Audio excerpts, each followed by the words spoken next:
Every politician is elected on the promise of delivering welfare. But there comes a tipping point, and sooner or later, that point is reached first by those who elect and not by those who are elected. There is only so many toilets to be made, so many taps to be connected, so many bank accounts to be opened. And once they are, the voters need something more than the basic amenities. That time has come.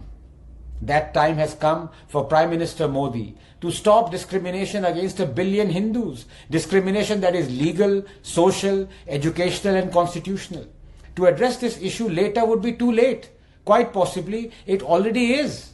If Modi's first and second terms were to save Indians, toilets, gas, tap water, loans, bank accounts, health insurance, homes, COVID vaccines, Balakot, the third must be one that saves India.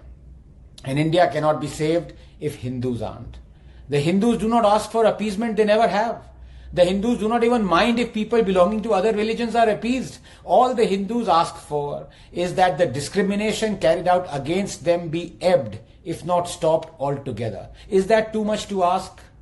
The proverbial Hindu Rashtra, a rhetorical, derisory reference to the dawn of 2014 coined by the left to guilt-trip Indians into believing that they were now living in a fascist state where Muslim rights were being stomped upon by brown-shirted, goose-stepping Hindutva soldiers, has just celebrated its 10th anniversary.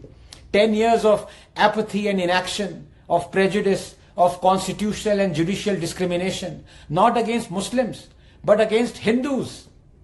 To those who claim we are now living in a totalitarian Hindu Rashtra, one must ask, what kind of a Hindu Rashtra is this where 1 billion strong Hindus have been through our parliament, courts, education system and our constitution reduced to not just second class but rather 8th class citizens? What kind of a Hindu Rashtra is this where Durga Puja and Garba celebrations are stoned with impunity, where a sitting Prime Minister claims minorities have the first claim to resources?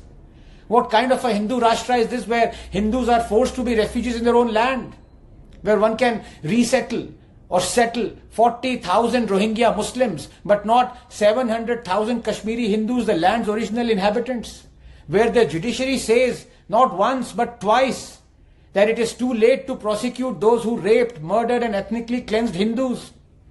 What kind of a Hindu Rashtra is this where Hindu temples are exclusively controlled by the state and Hindus must beg for Waqf land to celebrate their festivals? What kind of a Hindu Rashtra is this where the Right to Education Act discriminates only against Hindus and their schools, forcing thousands of them to shut down? What kind of a Hindu Rashtra is this where genocidal monsters like Aurangzeb and Tipu are eulogized through state-sponsored publications, naming of roads and organizing of festivals? What kind of a Hindu Rashtra is this where a law was about to be enacted through which only the Hindus would have been held guilty in a communal riot even if they were in a minority, for example in Kashmir? What kind of a Hindu Rashtra is this where court judgments like the Sabarimala and legislative enactments like the Hindu Code Bill purport to reform only Hindu religious practices, but dare not touch practices of other religions, and if they do, their decisions are promptly reversed like in the Shah Bano case? What kind of a Hindu Rashtra is this where the Places of Worship Act continues to deny Hindus their legitimate right to correct historical injustices, where the Waqf Act gives overarching powers to Muslims to declare a 1500-year-old Hindu temple to be on Islamic land when Islam is only 1300 years old? If this is how a Hindu is rewarded in a Hindu Rashtra, honestly, he'd much rather be in a Muslim Rashtra, because then at least there'll be no pretense of equality. A kafir will get what he deserves. Prime Minister Modi, I'm sorry, but all religions are not the same. Sarv Dharma Sambhav is a cool aid we and 1 billion others have been forced to gulp down for generations. It has guilt-tripped us into a downward spiral of self-loathing. Please understand, for India to survive as a plural, all-accepting land, Hinduism and Hindus must survive. And they will not, as long as we have legislations that discriminate against Hindu temples, Hindu schools, Hindu rights, Hindu refugees and Hindu history.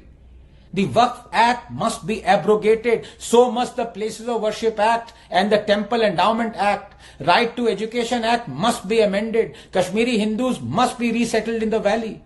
Predictably, there would be millions who would oppose this, for they want discrimination against Hindus to continue. This is the means to an end that their religion demands from them in return for heavenly rewards. They will seed and sprout 1,000 Shaheen Baghs. They will block roads, light up campuses, write column yards here and abroad. Let them. You must stand up to them, Mr. Modi. This term, Narendra Modi, you need to fight for our survival, not yours. You need to choose dharma over coalition dharma. Will you? Can you?